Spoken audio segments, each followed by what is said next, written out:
So the Yoga Sutras versus the Vijnana Bhairava Tantra. Everyone knows, a lot of people know about the Yoga Sutras of Patanjali.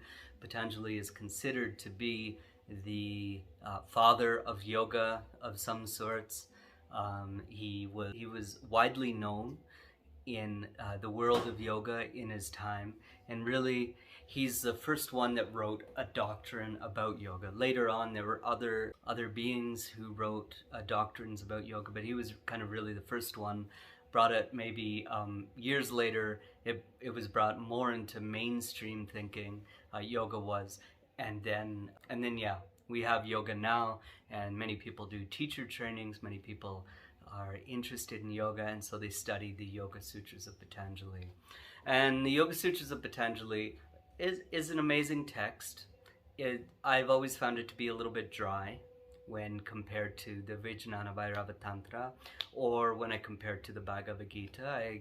I see it a little bit dry. It's just explaining different concepts in yoga, talking about the different aspects of yoga, the yamas and niyamas, ashtanga yoga, etc., etc.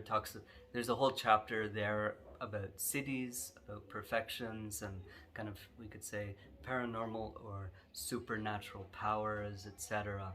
And it's an important text, of course.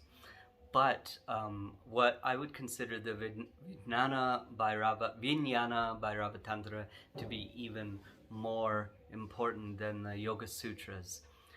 The Yoga Sutras are a good starting point, but once we have a grasp on the Yoga Sutras doesn't really cover many methods or techniques, and so that's where Tantra really comes in.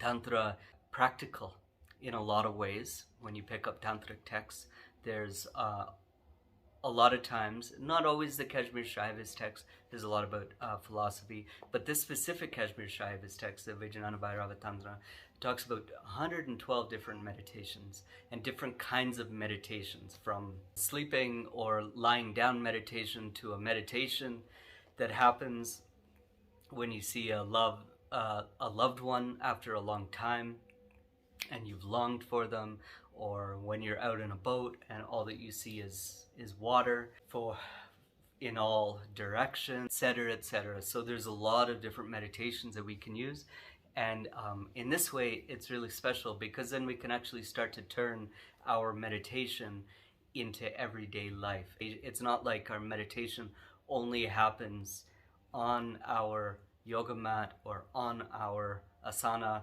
that we sit on, we focus in the third eye, and we inwardly, chant Om, or outwardly chant Om or something. Unfortunately, as most of you, I would say, who watch this video, most of you would recognize that you're not monks. You can't spend 8-12 hours a day on your asana, because you have duties, responsibilities, you have a dharma in order to carry on through the world.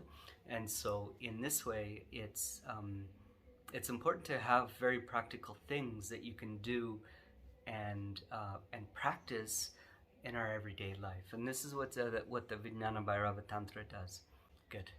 Hope that's clear. If you have any questions, please ask them in the comment box. And I would request you to like this video if you liked it, and subscribe to our channel. This is always amazing. Thank you.